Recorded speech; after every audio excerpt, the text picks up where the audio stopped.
دنیای ارواح جای عجیبیه. خیلی ها بهش فکر میکنن. پر از رازه. براحتی نمیشه دیدش. نمیشه لمسش کرد. اما گاهی وقتا حس میشه که نزدیکه، مثل یه پچ پچ توی اتاق ساکت، یا یه سایه که خیلی سریع حرکت میکنه. این دنیا ما رو به سمت خودش میکشه. باعث میشه از خودمون بپرسیم اون بیرون چه خبره؟ چی فراتر از زندگی عادی ما وجود داره؟ این یه سوال خیلی خیلی بزرگه. این یکی، چرا مردم اینقدر داستانهای ارواح رو دوست دارن؟ سوال خوبیه. شاید به خاطر هیجانشه. اون ذره ترس باعث میشه قلبت تندتر بزنه، مثل وقتی که یه فیلم ترسناک میبینی. اما بیشتر از این هاست. این داستانها درباره چیزهای عمیقی حرف میزنن. زندگی، مرگ، بعدش چی میشه؟ اینها فکرهای کوچیکی نیستن. مردم همیشه این داستانها رو تعریف کردن برای یه مدت خیلی خیلی طولانی. فکر میکنم این بخشی از انسان بودنه. این موضوع ارواح و اشباح بله خیلی مهمه. فقط برای سرگرمی نیست. به باورهای ما ربط داره. چیزهایی که نمیتونیم توضیح بدیم. بعضیا خیلی قوی بهش اعتقاد دارن. بقیه میگن نه، واقعی نیست. اما همه یه چیزی حس میکنن. یکم کنجکاوی، یکم شک باعث میشه به مرزهای دنیامون فکر کنیم. جاهایی که علم هنوز نتونسته بره. یا شاید هیچ وقت نره. پس ما دنیا سفر میکنیم. این دنیای پچ پچ ها و سایه ها. به ایده های مختلف نگاه میکنیم. داستان های مختلفی میشنویم.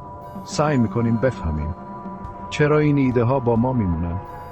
چرا ذهن ما رو درگیر میکنن. سفریه که ارزش رفتن داره. حتی اگه همه جواب ها رو پیدا نکنیم، خود سوال ها جالبن. بله، واقعا خیلی جالبن. بیاین این گشت و گذار رو شروع کنیم. هر فرهنگی ارواح خودش داره. این درسته. تو همه جای دنیا مردم داستانهایی درباره ارواح تعریف میکنن. بعضی ارواح مهربونن، به مردم کمک میکنن، راهنماییشون میکنن، مثل اجداد خوبی که مراقب ما هستن. اما بعضی ارواح اینقدرها هم مهربون نیستن. عصبانیان یا غمگینن، در دست درست میکنن، شبها سر و صدا میکنن. این داستانها هر جا که بری فرق میکنن. هر کدومشون خاصه. خیلی جالبه این موضوع. به ژاپن فکر کنین. اونها یوری دارن. ارواحی که نمیتونن به آرامش برسن. یا ایرلند. اونها از بانشیا حرف میزنن. یه روح گریان که از مرگ خبر میده. تو روستای خودمون هم داستانهایی داشتیم. پیرزنا تعریف میکردن درباره ارواحی که تو درختهای قدیمی بودن یا کنار رودخونه. هر داستان یه تصویری میکشید. یه تصویر از ترس، یه تصویر از احترام به چیزهای نادیدنی. این نشون میده که مردم مختلف چطور دنیا رو میبینن و به اون دنیا چی اعتقاد دارن. حالا بذارین یه چیزی بهتون بگم. شاید یه چیز شخصی یا چیزی که شنیدم.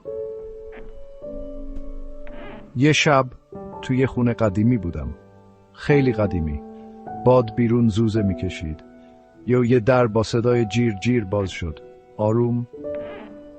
هیچ کس اونجا نبود. چک کردم. هوا سرد شد. خیلی سرد.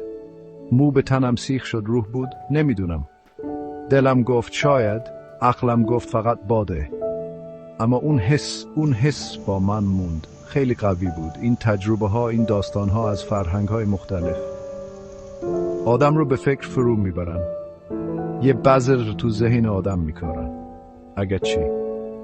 اگه واقعی باشه چی؟ اگه چیزهایی باشن که ما نمیتونیم ببینیم؟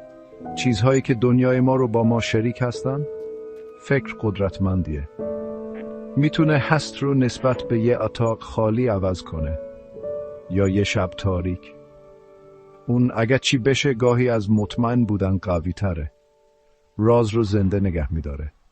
و مردم بریک تایم از یه راز خوب خوششون میاد. خب سوال بزرگ، همونی که همه میپرسن. آیا ارواح واقعا وجود دارن؟ واقعیان؟ یا فقط داستانن؟ این یکی سخته، خیلی سخته. مردم قرنهاست اینو میپرسن، شاید هزاران سال، و هنوز یه جواب نداریم. یه جوابی که همه رو راضی کنه. یه بحث بزرگ و طولانی با نظرهای مختلف. بعضیا میگن بله، حتما بله، کاملا مطمئنن. چیزهایی دیدن، چیزهایی شنیدن. شاید یه لمس سرد حس کردن یا دیدن یه چیزی خود به خود حرکت کرده. داستانهاشون رو براتون تعریف میکنن با هیجان، با اطمینان. برای اونها مسئله باور نیست، تجربهش کردن و نمیشه با تجربه یه نفر بحث کرد. واقعا نمیشه، حقیقت اونهاست. بعد آدمهای دیگه هم هستن، سرشون رو تکون میدن، میگن نه، نمیتونه باشه. دنبال توضیحات منطقی میگردن. باد باعث شده در صدا بده، خونه قدیمی داره جا میفته، چشمات تو تاریکی گولت زده.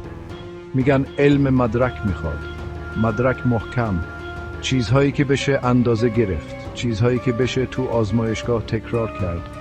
و برای ارواح پیدا کردن اینجور مدرک خیلی سخته. بعضی ها میگن تقریبا غیر ممکنه. پس ما این دو طرف رو داریم، باور قوی از یه طرف، شک زیاد از طرف دیگه. مثل شب روزه، یکی سایه ها و ارواح رو میبینه، اون یکی فقط چیزهایی رو میبینه که نور واضح نشون میده. کی درسته؟ کی غلط میگه؟ شاید هر دو یکم درست میگن، یا شاید حقیقت یه جای اون وسط هاست. یه پازل خیلی بزرگ و پیچیده و همه ما داریم سعی میکنیم تیکه هاشو پیدا کنیم. خب پس این ارواح چی؟ واقعیان؟ یا فقط قصه هایی هستن که ما تعریف میکنیم؟ شاید جواب به این سادگی ها نباشه. شاید فقط بله یا نه نیست. دنیا جای پیچیده‌ایه، ذهن ما هم پیچیده است. گاهی وقتا چیزی که باور داریم به اندازه چیزی که واقعیه قدرت داره، یا شاید چیزی که باور داریم برای ما واقعی میشه. این چیزی که باید بهش فکر کرد. یه فکر عمیق حتما. باور به ارواح میتونه یه آدم رو عوض کنه، میتونه نگاهت رو به دنیا عوض کنه. یه خونه قدیمی و خالی دیگه فقط یه خونه خالی نیست، رازهایی داره. ممکنه ساکنان نادیدنی داشته باشه. این برای بعضیا میتونه ترسناک باشه، برای بقیه میتونه هیجان انگیز باشه یا حتی آرامش بخش. مثل این فکر که عزیزانت هنوز نزدیکن. پس خود باور قدرت داره. روی اینکه چطور زندگی میکنیم، چطور حس میکنیم تأثیر میذاره. چه حقیقت محض باشن، چه فقط افسانه های خیالی، این داستان ها با ما میمونن. تخیل ما رو درگیر خودشون میکنن.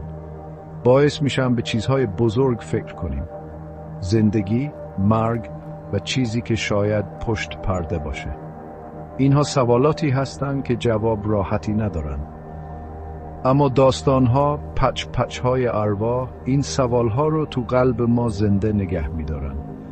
به ما یادآوری می‌کنن که همه چیز شناخته شده نیست، همه چیز فهمیده نشده و این اشکالی نداره.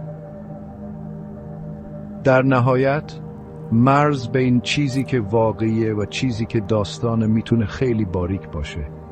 گاهی وقتها از بین میره. شاید خود راز مهمترین قسمتش باشه. ندونستن، کنجکاو بودن. ذهن ما رو باز نگه میداره، ما رو کنجکاو نگه میداره. زندگی رو یکم جادویی تر میکنه یا یکم ترسناک تر، اما قطعاً جالب تر. بله، راز چیز خوبیه، یه چیز خیلی خوب.